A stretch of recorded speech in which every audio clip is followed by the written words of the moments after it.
Welcome to the inaugural episode of CBP's Intergovernmental Public Liaison podcast, which we're calling Border Brief from U.S. Customs and Border Protection.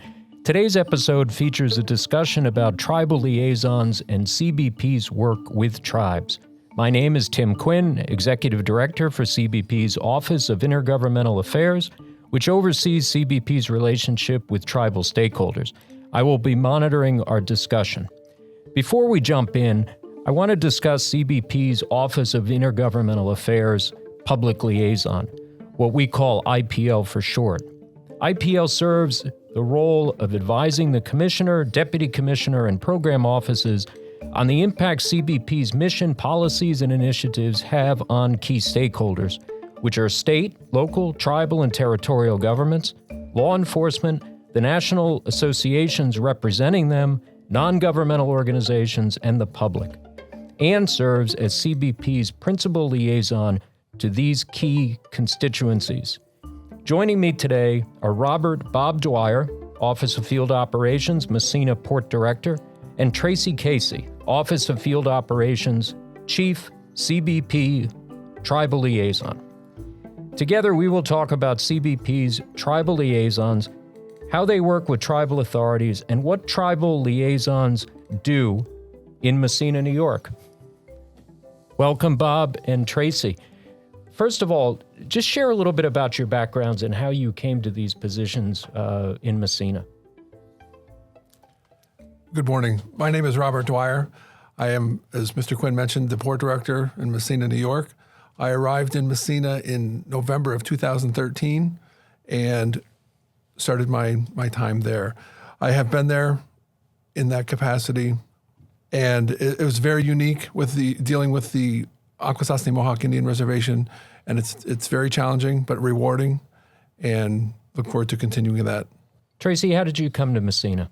I started with U.S. Customs in 2002. I'm a product of after the 9/11 hiring. I promoted in 2008 to a supervisor and then to a chief in 2016. It was at that time that I was appointed as the tribal liaison.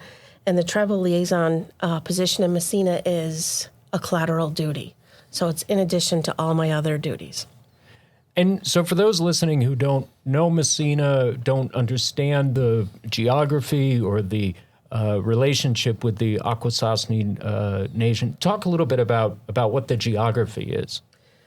This is a lot to wrap your head around. When Bob and I get a chance to talk about Akwesasne, this is a very eye-opening. The Akwesasne Reservation or territory is adjacent. It's to the east of our port of entry. The reservation itself is broken down into 4 different districts. One territory, but 4 districts.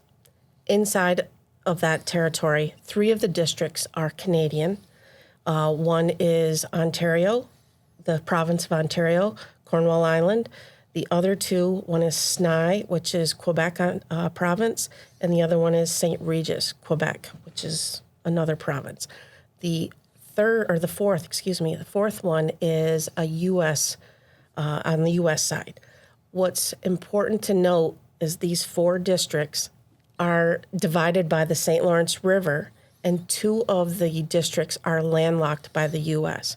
So to understand that, if you're coming from Canada and you want to get to Snai or St. Regis, you have to transit the U.S. in order to access those other 2 parts of the reservation.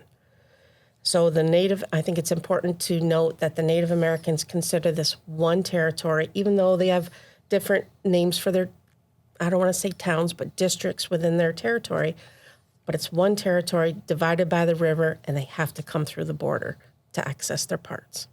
And Bob, what's the history been of the relationship between the Akwesasne and particularly representatives of federal agencies? Due to the layout of the area, there always has been a relationship with Akwesasne, with all the federal agencies that work there. It's like any good relationship. It takes fostering, it takes time, it takes, the development of that relationship. it's not something that happens overnight. You have to put the time in to develop these relationships. And there have been times where the relationships were not that good.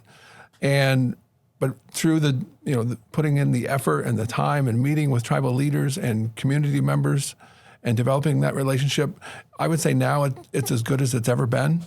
But we do a lot to foster that. And we work at that every day. We have contact with community members and tribal council on a regular basis, and that has paid off immensely for us. And Tracy, you mentioned that this is a collateral duty, so certainly before you accepted this responsibility, there was significant training you received for this role. Is that correct? Unfortunately, no. I mentioned that I started in 2002, so I had been there a while and had, as with many officers, you develop a rapport with the Native American community because we see them often. So as I promoted and because I knew the local folks, it seemed like somewhat of a natural fit. I don't want to say why Bob selected me as the tribal liaison, but it only makes sense. But no, there is no formal training. The only training that I did receive was BCL, or the Border Community Liaison. Yes. I came to headquarters and had that training, but none of it was specific to Native American. And so let me ask, so how did you start? How did you begin? For somebody who may be listening to this podcast who has been given this collateral duty of tribal liaison, where do you even begin? Well, it's an amazing opportunity because we have the ability to help. There was a tribal liaison before me in 2013, and he was there for a short time, but the position grew, mostly as our agency became more customer service oriented. It naturally played into it. So I mentioned the word help. I have the opportunity to become a single point of contact for the Native American community. If they need help with services that CBP offers, or if they need help with passport applications, if they have document issues, if they are traveling internationally and run into issues with other parts of the country, understanding their sovereignty, I will get a call or an email or a text or something asking for help. So that's kind of, again, how the developed was help, a customer service agency. And Bob, just give us a sense in terms of the Port of Massena. How often does the Port of Massena and the officers at the port see tribal members? Approximately 70% of the traffic that crosses in Massena is Native American. So the officers see community members on a regular basis. Some of these folks cross the border 2, 3, 4 times a day. They're bringing their kids from home to school and going to pick them up from school and going back home. So a lot of times we see these folks 3 or 4 times a day. And it's to the point where people will pull up, a community member will pull up and they'll know them by name as the car is approaching. Oh, it's going to be so-and-so or so-and-so. So it's the amount of time that they spend with these folks. We know if somebody pulls up and it's somebody that we don't know, that's going to require a little more scrutiny, but 70% of our traffic is Native American, and we deal with them on a regular basis.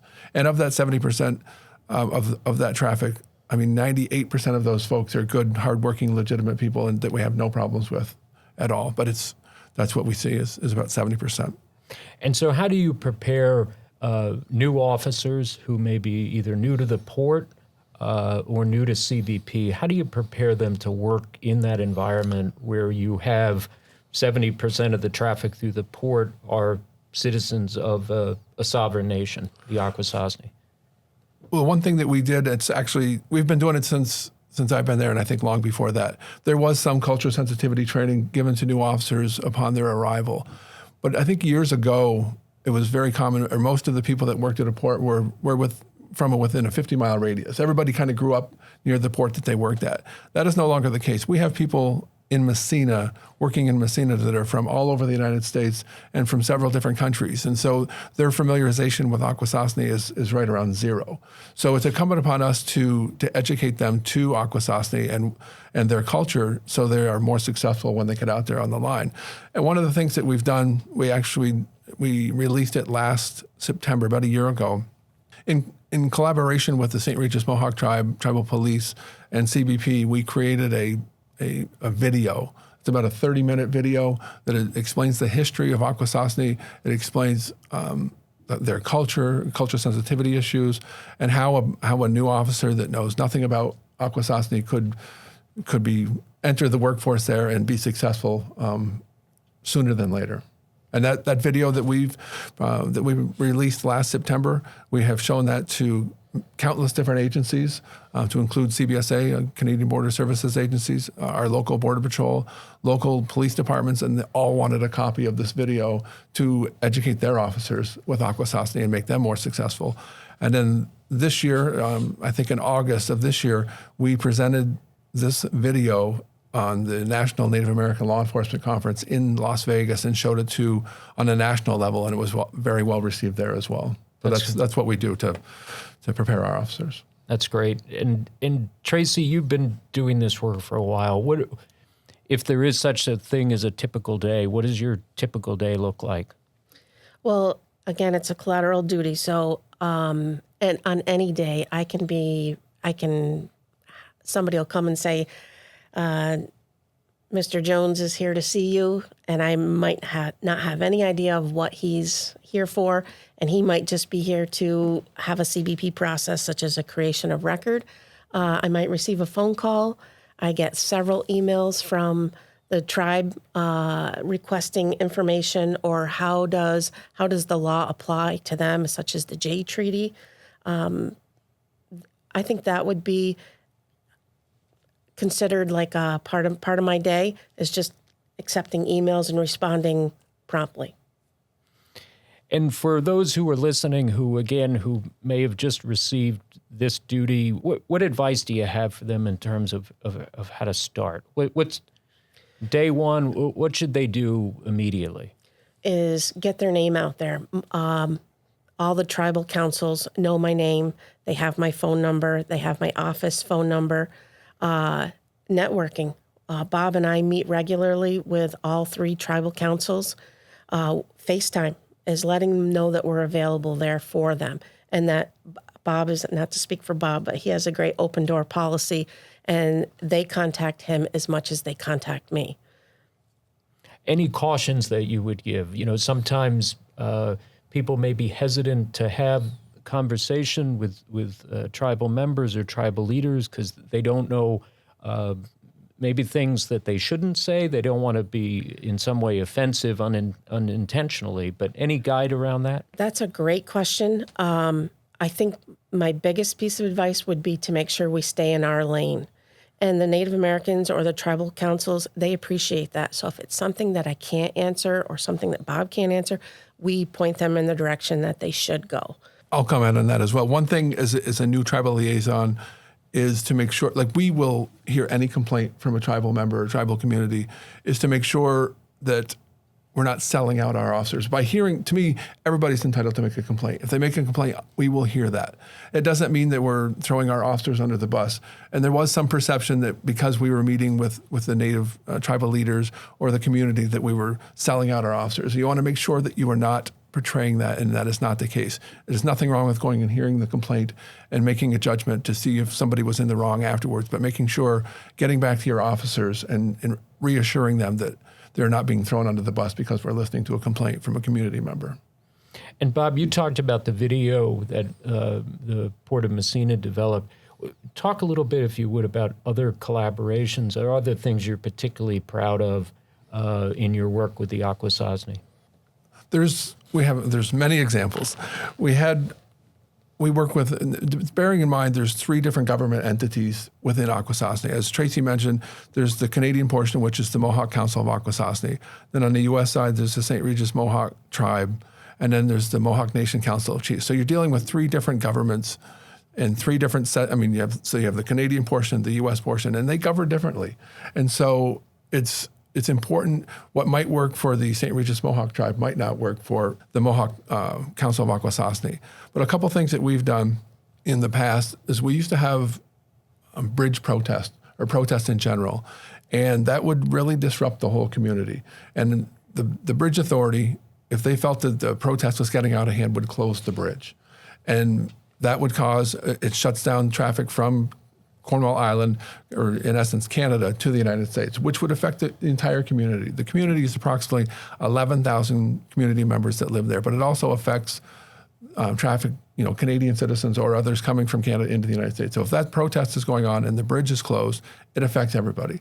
So one thing that we did years ago is we started meeting with tribal leaders. They would know ahead of time that a protest was coming. So we would meet with tribal leaders, the protesters, tribal police, and hear them out. Say, listen, you're going to protest, that's fine, but let's all kind of work together to figure out, you want to protest, what if you protested over here or over here and on between these hours? And then that actually got some traction, and protesters would come to tribal police and tribal council or us, and we would all meet and come up with a plan for the protest, which really reduced bridge protests and bridge closures for the community, for the local area. So that was one thing that we've done in the last few years that has really been successful.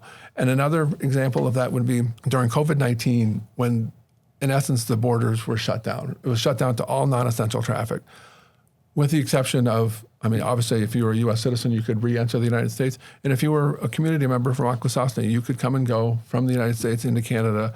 You didn't have to be vaccinated, so they could cross the border as normal. So during COVID, that was a big concern because, obviously, it was very serious. People were all around the world were dying. And so we were still processing. We normally process about 3,000 cars a day in Massena. During COVID, we were down to about 2,000, which is still a lot of cars, which was we were the busiest port on the northern border during all of COVID. So there was obviously a lot of concerns between our officers and the community. You're pulling up and they're handing you their ID card, and nobody wanted to touch anything because of COVID and because of bacteria and ending up getting COVID. So we were able to, working with tribal councils from both sides, able to come up with I always want to say touchless, a contactless inspection system where we installed cameras on all the primary lines where a traveler or a community member would pull up and hold up their ID, and it would show up on a monitor inside the booth, and the officers were able to type in their information without touching their document, and the community member didn't have to worry about us touching it and giving it back to them. And that was something that we did that was very popular, and it lasted, through all of COVID. And again, it was with the work with the tribal community, with the tribal leaders, and within CBP, that was a great collaboration, and it was very successful. And Bob, at the port, you also did something pretty interesting with the signage. Yes, Talk sir. a little bit about that. That was back in 2014. As at any customs crossing, there's signs above the lanes that say it's open or closed. And we were scheduled to get some new LED signs, and they installed them like they did for all the other ports, I'm sure. And we had not done any real homework on it prior to putting them up, and the languages were English and French because we were, close to Canada, close to Quebec. And so within a day or maybe two, a community member pulls up and says, "Hey, why can't we get the signage, the verbiage on the signage in Mohawk?" And so we immediately contacted the manufacturer of the sign company, and I said, "Listen, we want to translate this into Mohawk as well." And that was not one of the drop-down languages on the signboard, I can assure you. So we reached out to some tribal leaders and told them, "Listen, this is what we want to do. We're hearing from the community members." So we did that. We had numerous people look at the translation to make sure it said what we wanted it to say, and we sent it to the sign folks, and they were able to get that onto the signboard. And when we switched to including the Mohawk language on those signboards, it was maybe one of the most popular things that we've done. The response was unbelievable. They still talk about it, and CBSA followed suit shortly thereafter. Of course, they were mad at us that we did it first, but they followed suit, and I think the Bridge Authority did it as well. So it was very popular amongst the community members and amongst some of our stakeholders as well. That's great. Well, this is the part of the discussion where you get to say, "Boy, I wish he had asked me this question." Are there any questions that I haven't asked you that you think are important for new tribal liaisons out there to understand about this rewarding but challenging role? Or any last advice for people who may do this job in other parts of the country? I don't think there's any questions that you missed. I think one of our takeaways that we have learned is, and Bob just kind of spoke to it in regards to the signage and all of the collaboration that we've done, is recognizing how important or what the meaning is of their culture to them, and that us acknowledging it and recognizing it and that impact. And little by little, as we've learned the culture, understand it, has helped us be better partners with the local tribe. Agreed. The community members of Akwesasne are very proud people. Yep. They carry their tribal ID cards, and there's probably 10 different ones that we encounter in Massena on a regular basis. Some of them have one from each type, but they use those ID cards, whichever one maybe is the quickest one to pull out of their wallet. But they do that because they use that ID card because they're proud to say that they're Native American. These folks probably have a U.S. passport or a Canadian passport for international travel, but they want to show us their community ID. Says that they're part of Akwesasne. And it's like Tracy just said, it's important for us to recognize that.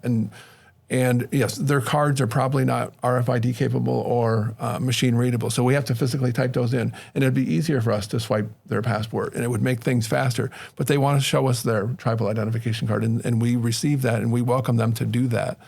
And with all that being said, if for a new tribal liaison or people new to the dealing with tribes, the number one thing that you have to do is spend the time. Put the time in, make the connections between the tribe, between the community members, and just get out there, because it doesn't happen overnight. It's something you're going to have to spend some time doing. And they're going to know real quick if you're into it or if you're just going through the motions. So you have to be into it. You have to be all in, and they will recognize that. And it'll get better day by day. It's kind of like walking a day in their shoes, looking through their life through their lens. We have a mission to accomplish. They understand that, but if we take that moment and just look at their life through their lens, we talked about the complexities of Akwesasne and them having to travel within the reservation or within their territory, but they have to cross through the border several times a day. That's an inconvenience to them. And if we stop for a second and realize that, still complete our mission, still do our job, but just try to understand what that impact is to the community members. And just to touch on one more point of that, if you live in Cornwall Island, which is in Ontario, it's in between. Obviously, it's in between the U.S. and Canada. Whether you want to come into the United States from Cornwall Island, you have to go through U.S. Customs. If you want to go into Canada, into mainland Canada, you have to go through CBSA Canada. So no matter which direction those folks when they leave that island, they have to go through and talk to a federal officer on one side or the other. Just imagine yourself having to do that no matter where you're going every single day. So we understand that, we recognize that, we impress that upon our officers to like Tracy just said, put yourself in their shoes. The person that drew the line to separate Canada from the U.S., I'm sure did not think of all that when that happened. But it is a major inconvenience, and we recognize that. Well, that's a great way to end with the advice. Get out there, get your name out there, make the contacts, invest the time, do it with sensitivity and awareness of the culture and the sovereignty of the tribe. So thank you, Bob. Thank you, Tracy. Appreciate your participation in this inaugural podcast for CBP Intergovernmental Public Liaison. And make sure to those listening to subscribe and follow on the podcast platform of your choice. You can also listen to all of our episodes at cbp.gov.podcast. Thank you. Thank you for having us. Thank you very much.